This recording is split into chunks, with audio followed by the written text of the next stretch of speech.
Welcome to the Keeping IT Real podcast. This podcast features honest and transparent conversations about what it takes to manage corporate technology and expenses today. Each episode, listen to true and personal stories from IT professionals who are working hard to make sure their business stays connected and competitive.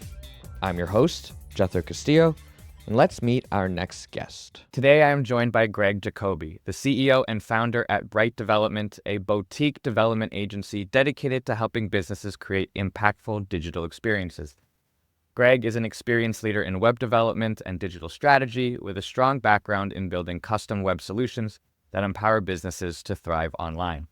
Known for his collaborative and supportive leadership style, Greg fosters an important culture of innovation, continuous improvement, and vulnerability, guiding his team to deliver user-centric websites and web applications designed to enhance functionality, improve user engagement, and drive growth for their clients.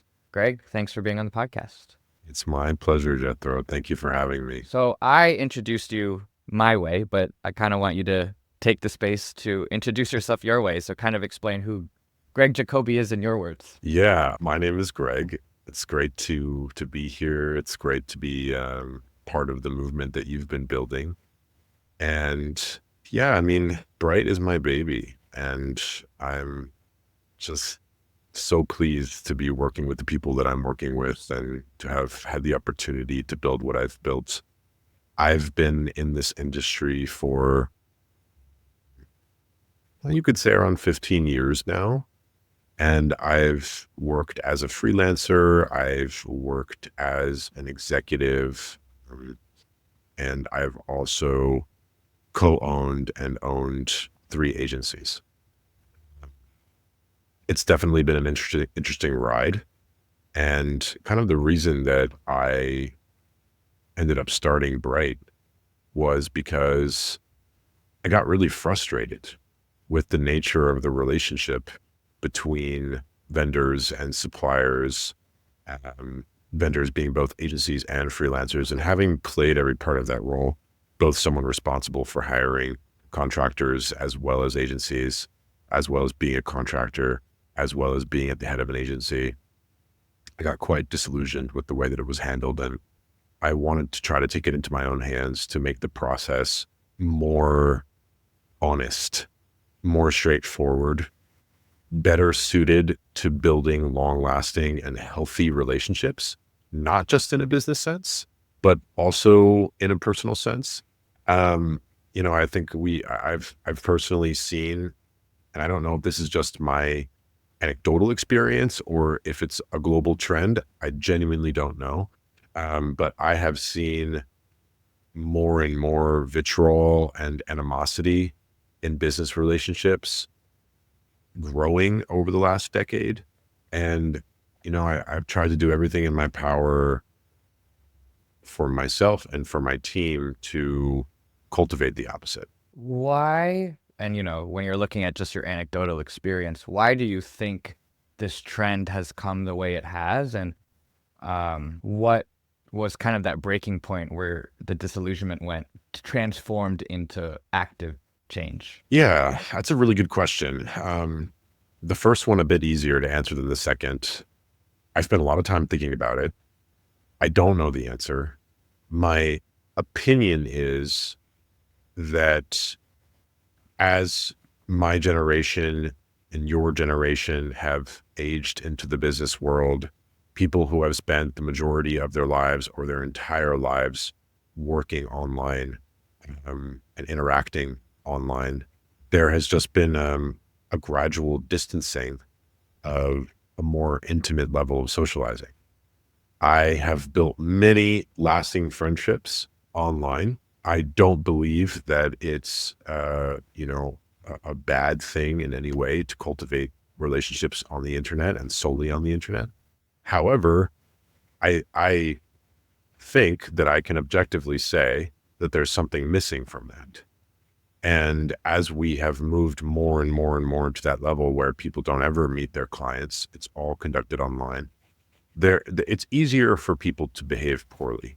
It's easier for people to behave in a way that's cruel or greedy or nasty when you don't have that face-to-face experience. And I think that that's a major contributor to the trends that I've seen. I think too, in addition to that, if I could add my color as well, I think the pace of life too has drastically increased again with technology and I also agree, right? Technology isn't bad. It's the reason why we're able to have this conversation right now. But I think with that distance and the pace, we lose a sense of humanity a little bit. And of course, like we all have our own selfish desires, greed is real, ego is real, all of that. But it is community and relationship that can counteract that, that we realize we are not just ourselves, that we share in life with each other. But I think the faster we move and the more distant we are from each other, the more we lose that sense of humanity. And so just to kind of add my color to what you were saying, I think both of those combined lead to this rather impersonal, out for personal gain, because we don't understand we don't see the other human on the other side, and we don't appreciate and slow down to appreciate the human on the other side, that we are more able to lean into our own selfish desires, and pursue that single-handedly. And so I just wanted to kind of offer my thought to yours in that regard. Yeah, I mean, I agree. I agree, and it was well said about community. Community is so valuable, and I think a lot of people these days are missing that in their personal lives and getting it to some extent on the internet. But again, it's just not the same as having it face to face. And I think that the lessening of these types of personal interactions, face to face interactions, has also fed into the growth of anxiety disorders and depressive disorders, which then feeds back into the challenges for building face-to-face connections. It's quite a nasty feedback loop. And that was the breaking point for me in my personal journey, struggling with incredible panic attacks and suicidal depression many years ago, which inspired me to ultimately seek something that would help me remedy those pains at a deep level and not just the symptoms. And then over time, taking what I learned in that journey and actualizing it, combining it, merging it with the work that I do, not separating my personal ethics, my personal way of life from my business ethics or the way that I do business. So, and that leads in perfectly to the next question. How have you sort of set up Bright to allow your personal ethics, value, and purpose, if you will, to remain consistent? And sort of what is that culture that you build to ensure that everyone is kind of on board with that same mission? That's a really, really good question. And certainly one that's always evolving. When I started Bright and it started to grow, after a few years, I realized that things had kind of gotten away from me and I hadn't quite integrated in the way that I wanted to those values. Of course, it's expressed, when I'm working with my team directly and so on, but it wasn't where I wanted it to be. And I had to sit down and really consider, what's this habit or this complacency, which allowed me to a certain extent compartmentalize the business and the way that I make money from my heart and the way that I want to actually relate and connect with people and bring people together and also grow myself.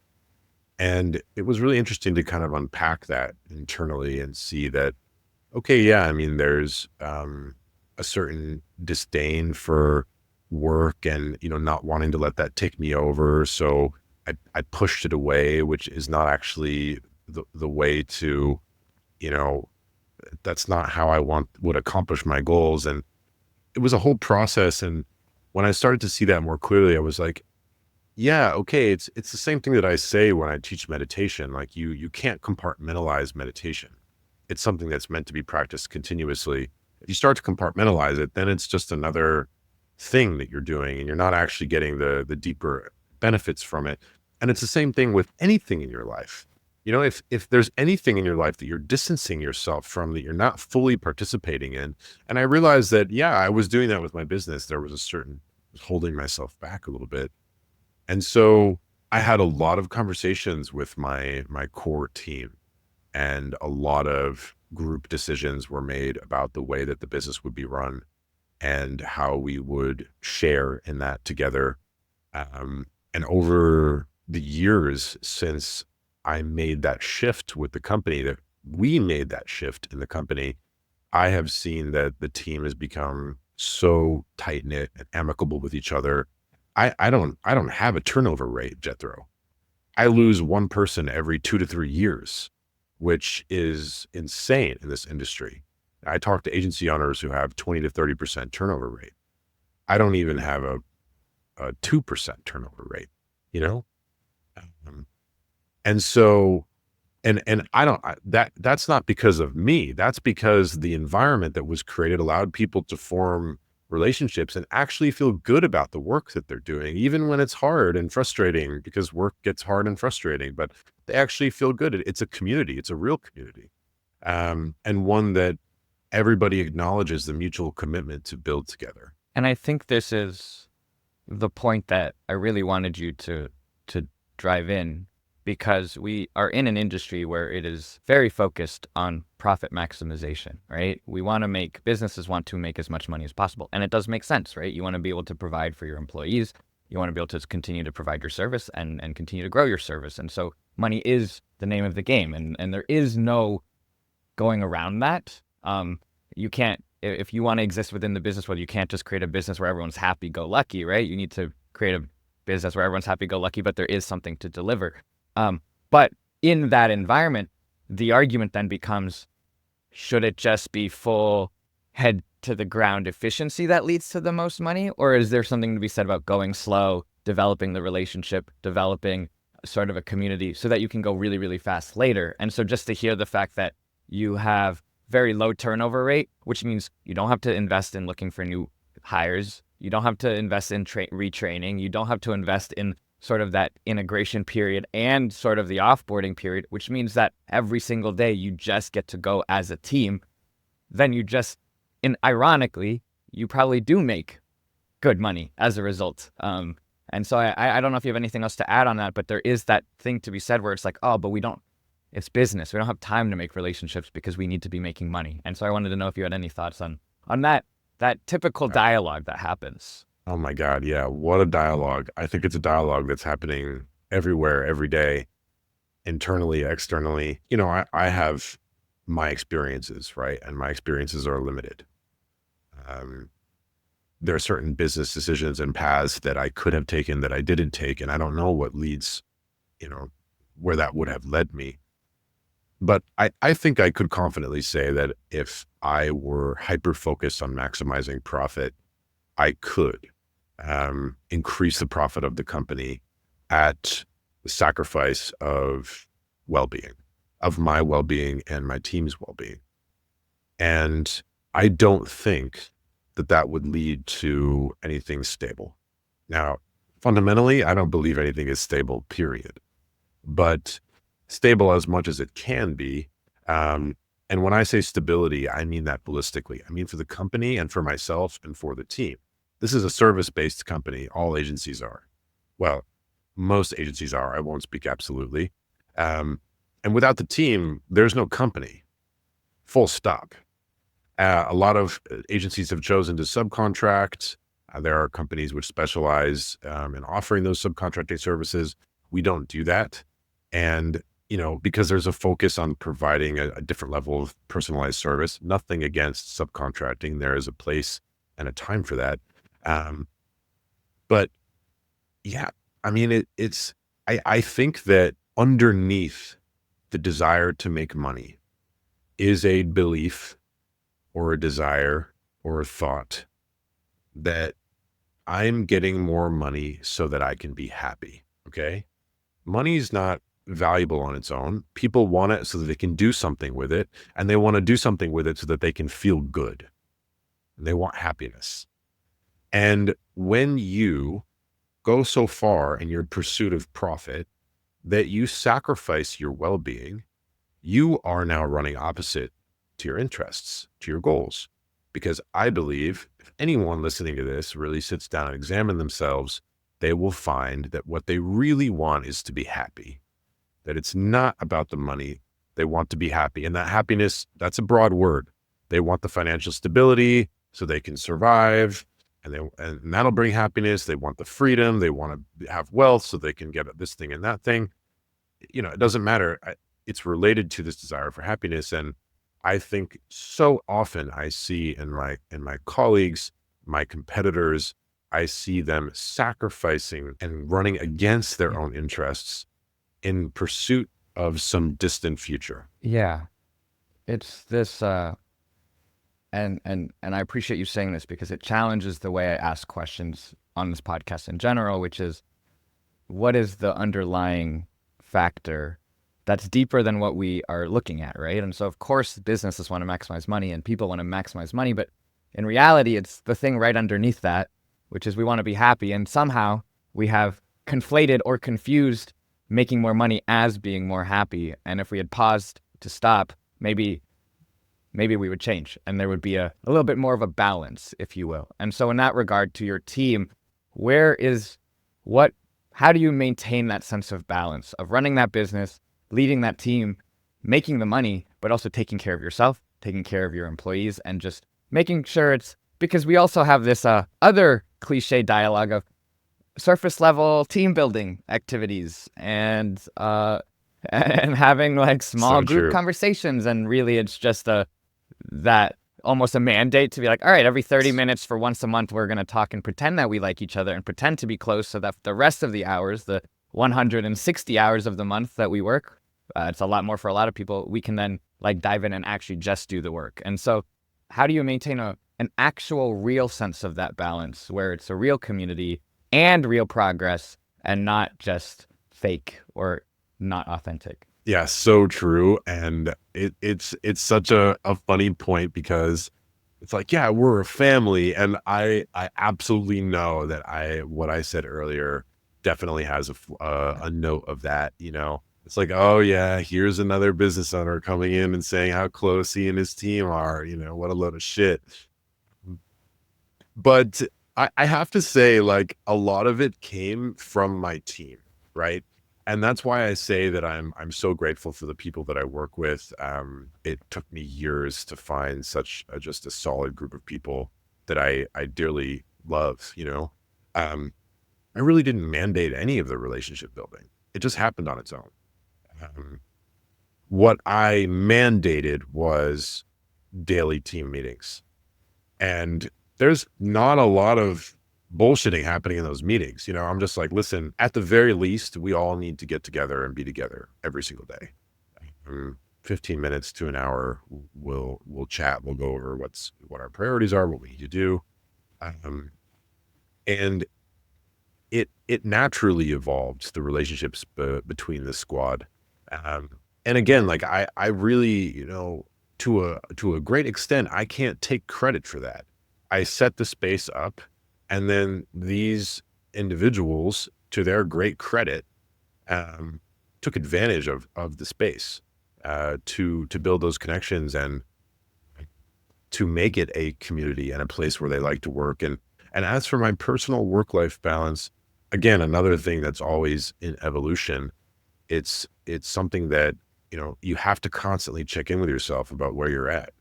Sometimes it's necessary to push beyond a discomfort. Sometimes you have to. Business work, any work, it's not easy. Full stop. It's not easy. Any work is not easy. Sometimes you have to sacrifice yourself. And sometimes you have to know when you're pushing too hard and you need to pull back. Sometimes you have to learn how to trust your teammates to pick up the slack so that you can rest. I put a lot of trust in my team to self-manage themselves. And when they need time, they take time. I almost never question that. Again, every so often there are situations in which you just cannot take a break. Something has to be done. Barring extreme circumstances, of course. But yeah, I mean, it is not a trickle down scenario. It is not a trickle down scenario. It is absolutely a result of a unified value system. You mentioned, one of the things you do is that daily team meeting, just to make sure everyone's kind of with each other, talking to each other, engaging with each other, and letting that be a little bit as organic as you can. But also, as a counter argument, I could also be like, yeah, but meetings.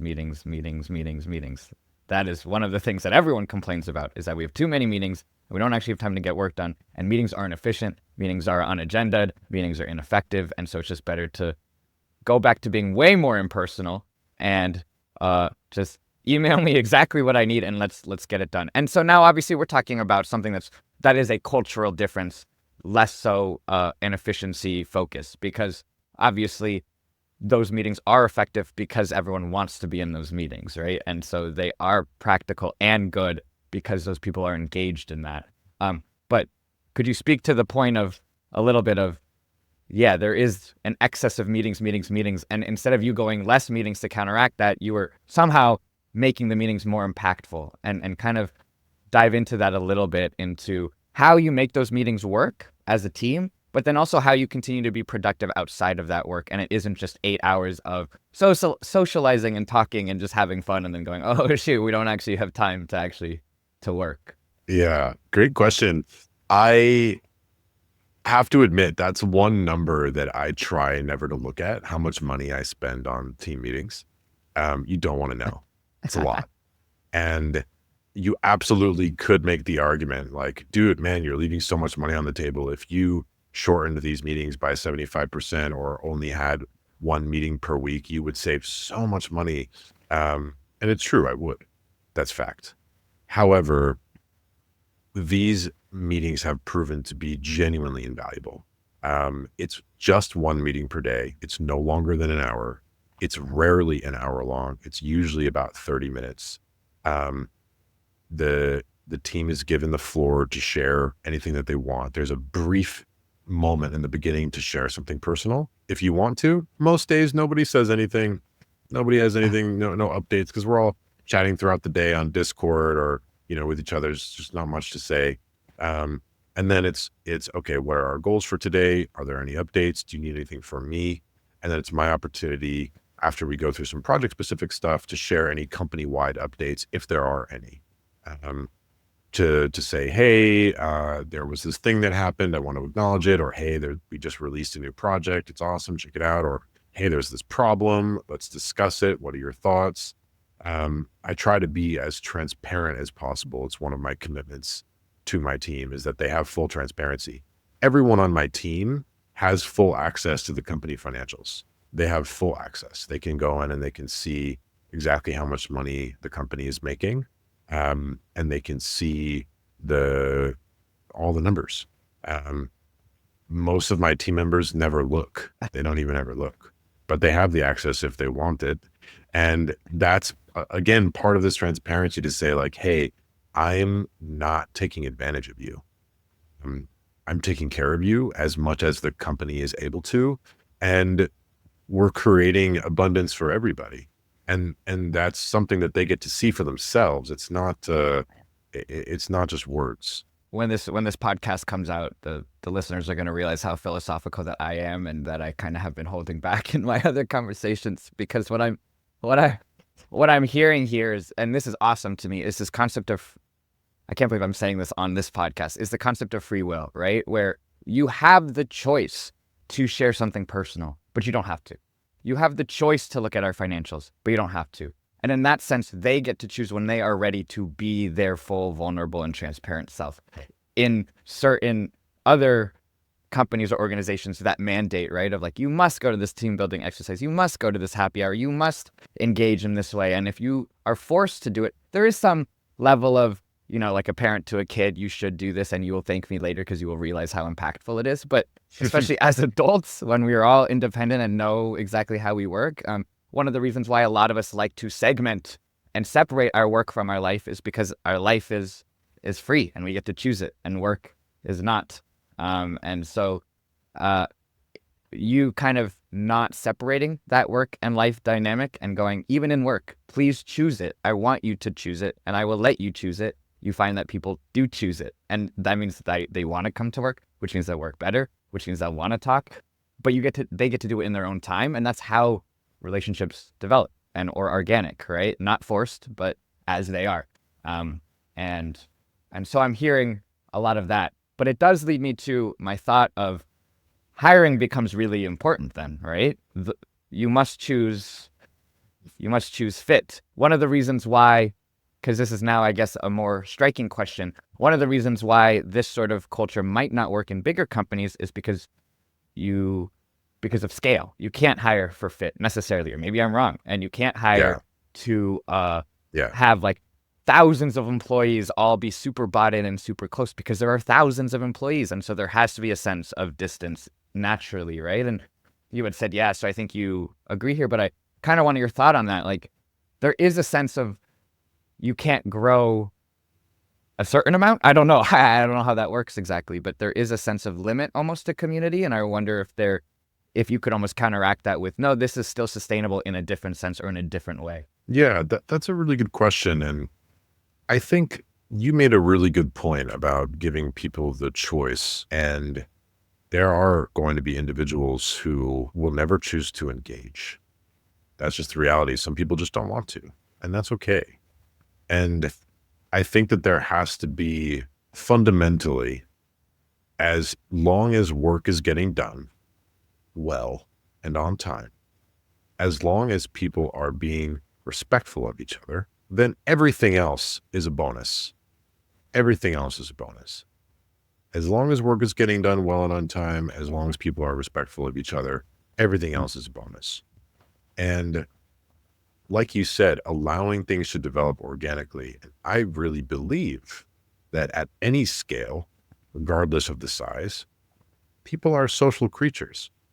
And if there is an accepting space that is allowing of natural human tendencies, which is to say things like you can't, hyper monitor people for work efficiency.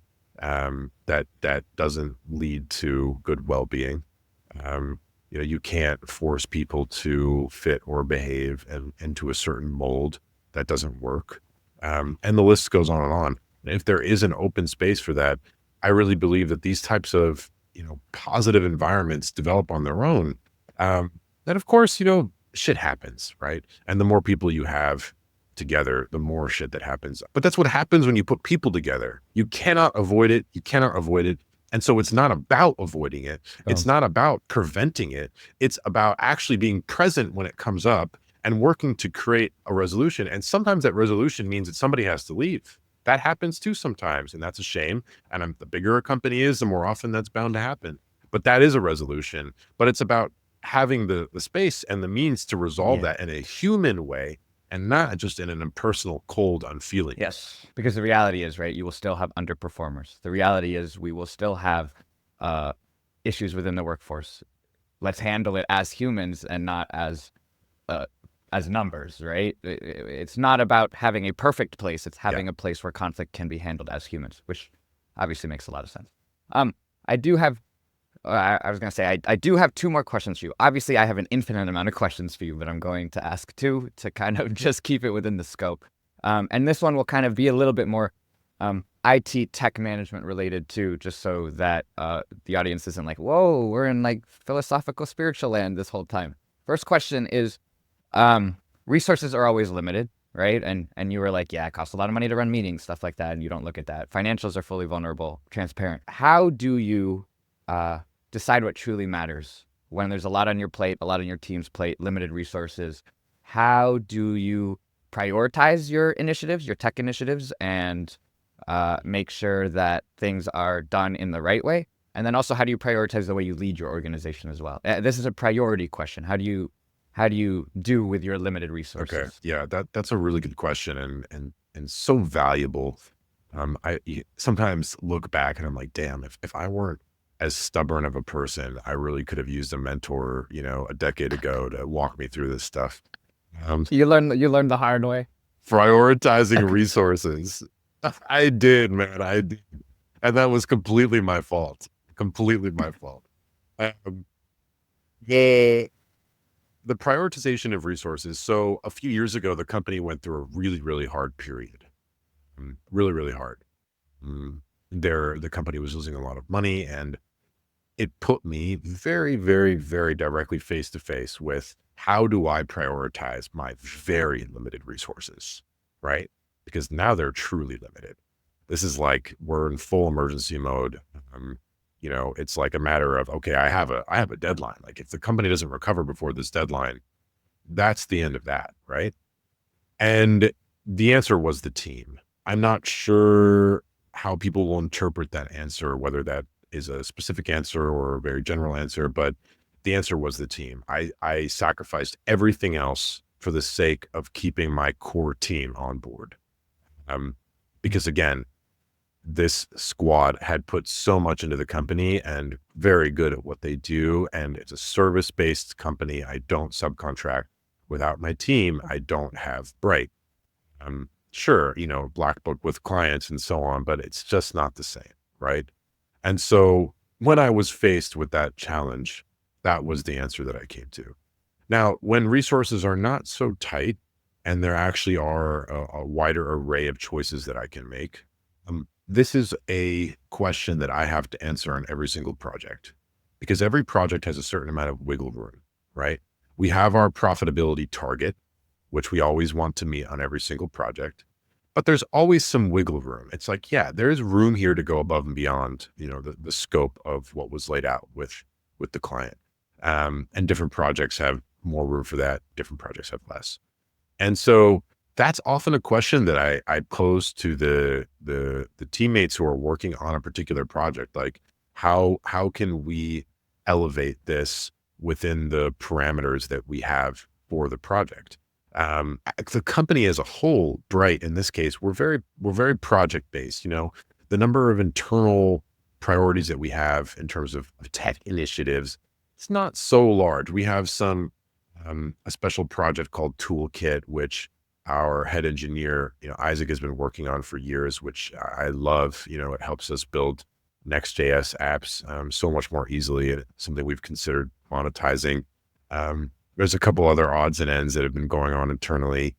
Obviously, we're always seeking to elevate the design of our proposals and our case studies and things like that. But mostly that question comes down to project-based decisions.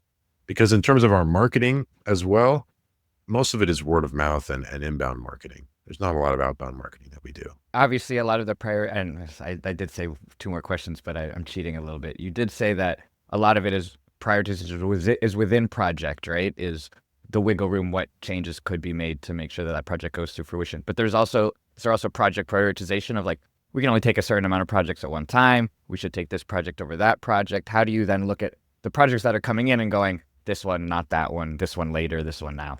Oh man. Yeah, that's a question that's very close to my heart right now. We have been working every single year to filter the projects which we take on, more and more, to filter them.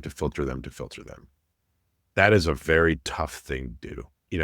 I as an agency owner, and let's say I have the capability to complete a project excellently, and someone comes to me with a big budget and a willingness to make it happen, that's a hard thing to turn down. Even when I'm seeing, other, red tinted flags where I'm like, yeah, this might not be such a good culture fit for the company, or, it might be really hard to work with this client for some reason, or this reason and that reason. And we have worked on getting to a level of stability where we're able to make that decision. And so where we're at currently is that, first of all, we really try to ensure that the client relationship will be harmonious.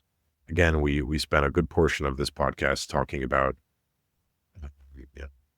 sharing our experiences with building community and building relationship.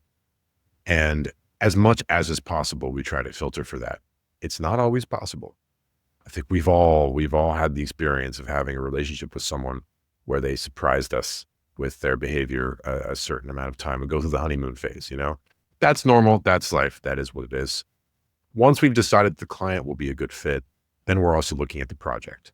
Of course, that means, number one, can we do the project really, really, really well? And if the answer is no, usually we won't take it on. Sometimes we do. And that's transparently communicated to the client that, hey, this is not 100% in our wheelhouse, but we will do our best for you. And sometimes clients will work with us anyway, just because of our process and the trust that they have that we'll do our best and be honest with them through that process. And then finally, is the team interested in the project? Now, that's that third gate, let's call it. We've gone through the first two gates. That third gate, we haven't really quite grown into yet.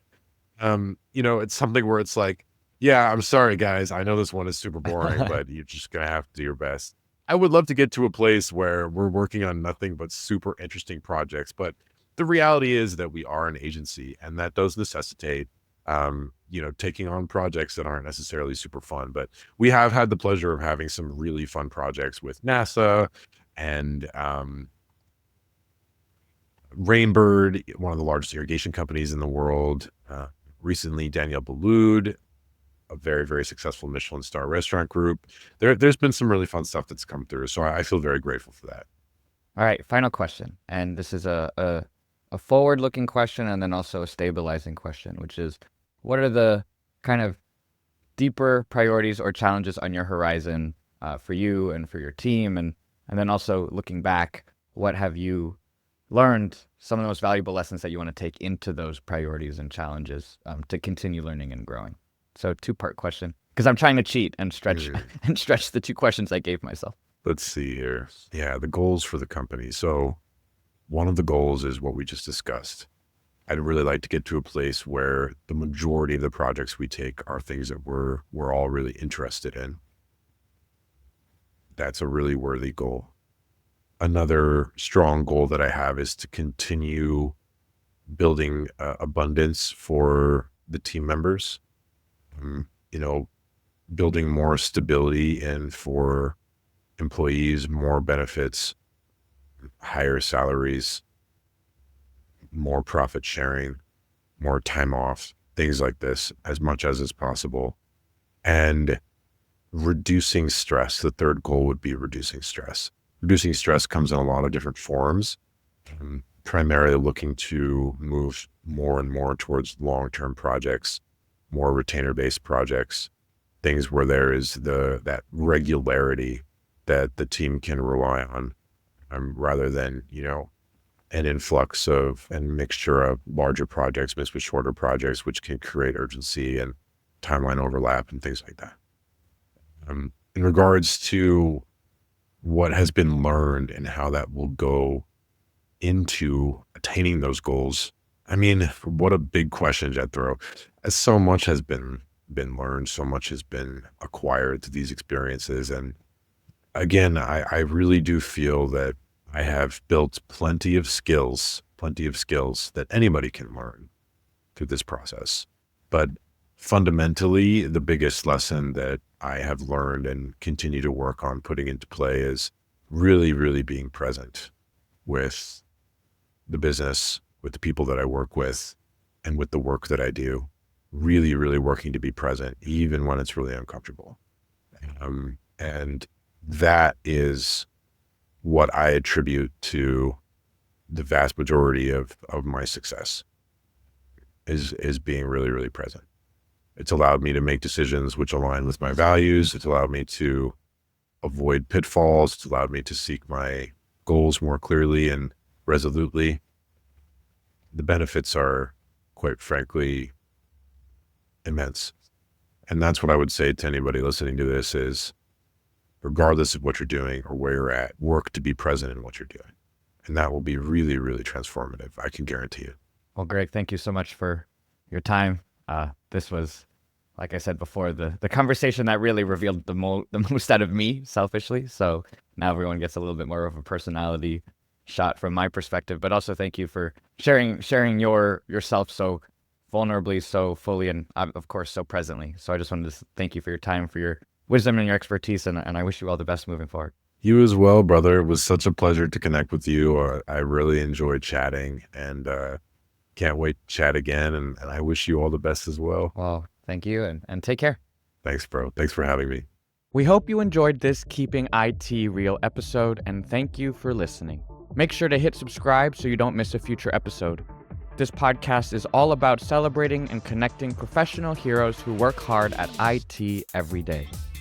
To continue the conversation and learn how VCOM can help you better buy, manage, and pay for your technology, visit us at vcomsolutions.com. Until next time.